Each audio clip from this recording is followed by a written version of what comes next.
جائے گی۔ اللہ کے پیغمبر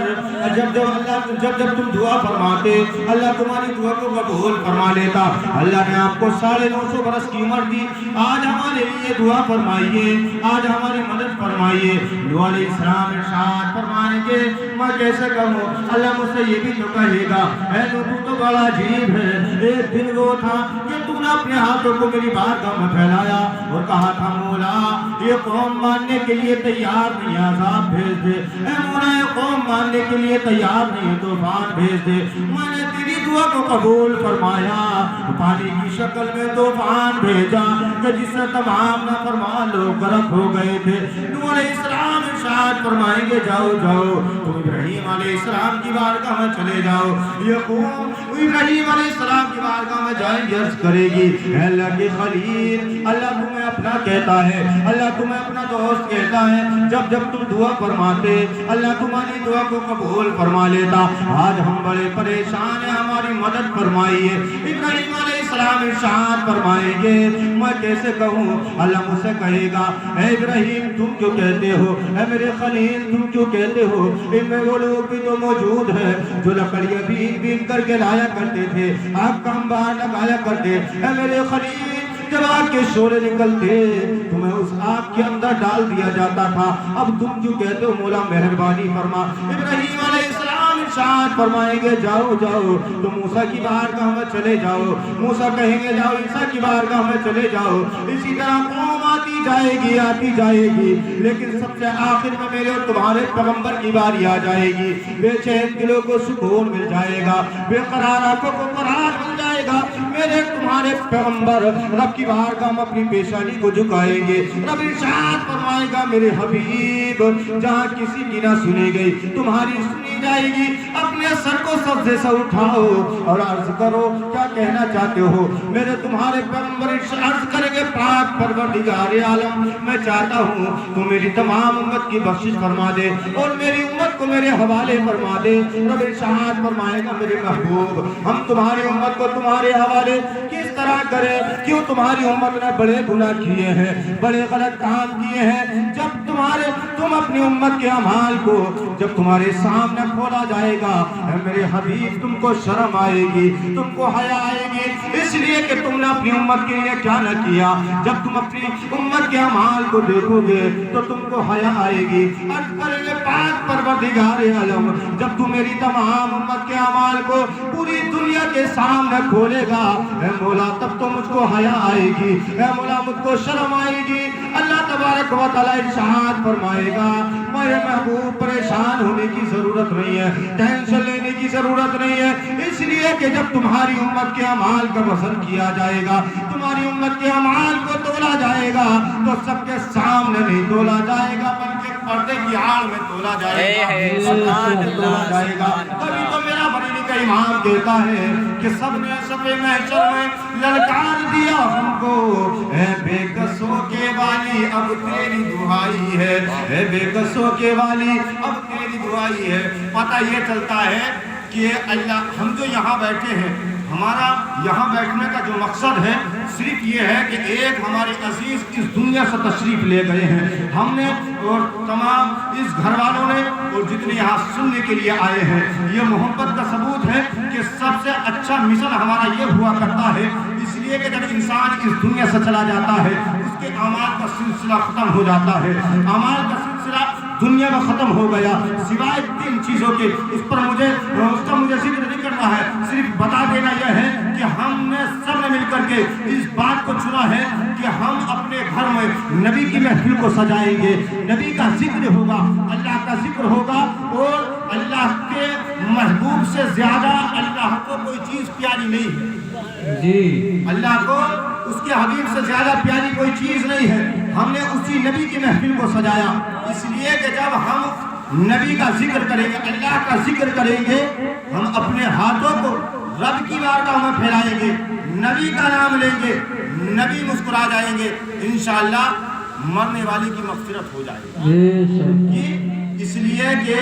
اگر نبی نے اپنے ہاتھوں کو ہمارے لیے اٹھا دیا انشاءاللہ مرنے والے کا بھی بیڑا پار ہو جائے گا، ہمارا بیٹھنے والے کا بھی بیڑا پار ہو جائے گا۔ عزیزان ملت اسلامیہ میں جو شعر پڑھ رہا تھا وہ شعر سنے مچل کے بولے سبحان اللہ۔ کہ پیش حق مزدہ شفاعت کا سناتے جائیں گے، آپ روتے جائیں گے، ہم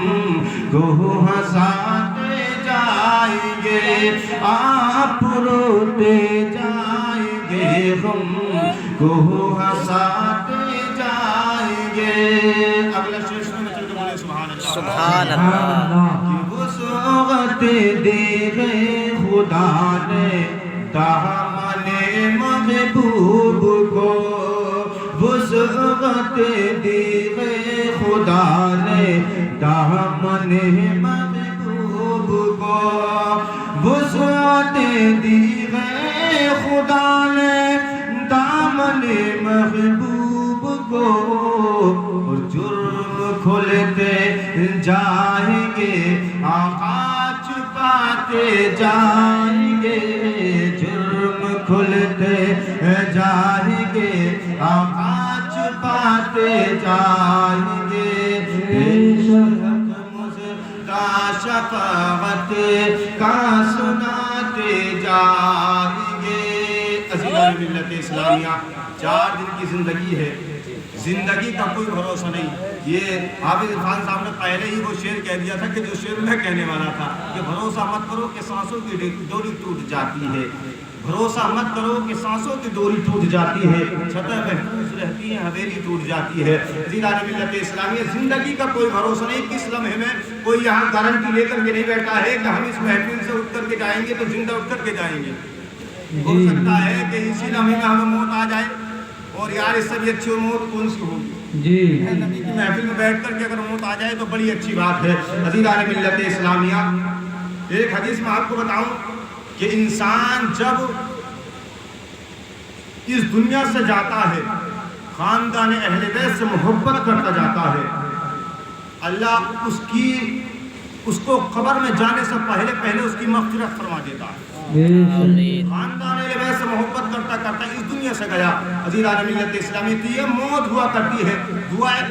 ہر نماز کے بعد میں یہ دعا کیا کرے کہ مولا ہمیں ایمان کی موت نصیب فرمائے۔ جو ایمان کے ساتھ مرتا ہے وہی کامیاب ہوا کرتا ہے۔ عزیزان ملت اسلامیہ، اور ایمان کے ساتھ جو موت ہوتی ہے بعد جانے کے بھی اس کا چرچا ہوا کرتا ہے۔ کسی شاعر نے تو خوب کہا تھا، دونوں کو میں اب تک پہنچا رہا ہوں، چل کے بولے سبحان اللہ، کہ اتنا تو کرم کرنا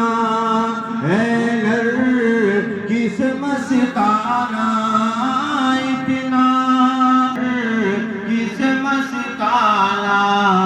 جب جان لبوں پر ہو، جب جان لبوں پر ہو، تم سامنے آ جانا، جب جان لبوں پر ہو، دنیا میں مجھے نہ بنایا ہے، دنیا میں مجھے تم نے جب اپنا بنایا ہے، محشر میں بھی کہہ دینا، محشر میں بھی کہہ دینا، یہ ہے میرا دیوانہ، محشر میں بھی کہہ دینا، یہ ہے میرا دیوانہ، محشر میں بھی کہہ دینا۔ عزیزان ملت اسلامیہ، حضرت بلال حبشی کو کون نہیں جانتا؟ حضرت بلال حبشی کا جب آخری وقت تھا، جب موت کے آثار نمودار ہوئے، تو آپ کی بیوی نے کہا تھا، کیوں؟ اس لیے کہ حضرت بلال حبشی کے لبوں پہ مسکراہٹ تھی۔ حیرت میں اس لیے پڑ گئی کہ تمہارا آخری وقت ہے، یہ دنیا چھوڑنے والے ہو، اور پھر لبوں پہ مسکراہٹ کس وجہ سے آئی ہے؟ تو حضرت بلال حبشی نے کہا، اے میری بیوی، افسوس مت کرو، خوشی مجھے اس لیے ہے کہ یہ دنیا مجھ سے چھوٹ جائے گی، لیکن مجھے قبر میں جانے کے بعد میں میرے نبی کا مجھے دیدار ہو جائے گا۔ تو یہ مومن کے لیے موت جو ہوتی ہے مومن کے لیے تحفہ ہوا کرتی ہے. اس لیے تحفہ ہوتی ہے کہ جب انسان قبر میں جاتا ہے, مومن قبر میں جاتا ہے, تو جانے کے بعد میں نبی کا دیدار ہو جاتا ہے. اس سے بڑی خوش نصیب انسان کے لیے کیا ہو سکتی ہے کہ قبر میں پہنچا اور نبی کے قبر میں جلوہ گری ہوئی, نبی کے چہرے کا اسے دیدار کرنا مل گیا. ملت اسلامیہ کسی شاعر کے خوب کا کہ حبیب خدا کا نظارہ کروں میں اور دل و جان پر نثارہ کروں میں اور نکیرین قبر میں ارے جب مجھ کو چھیڑے آقا تمہاری ہی جانب اشارہ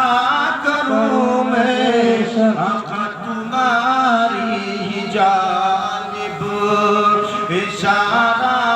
کروں میں. عزیزان ملت اسلامیہ, یہ 4 دن کی زندگی ہے, کوئی بھروسہ نہیں ہے. پچھلے پیریڈ کو دیکھیں, ابھی 1 سال پہلے کی کہ ایک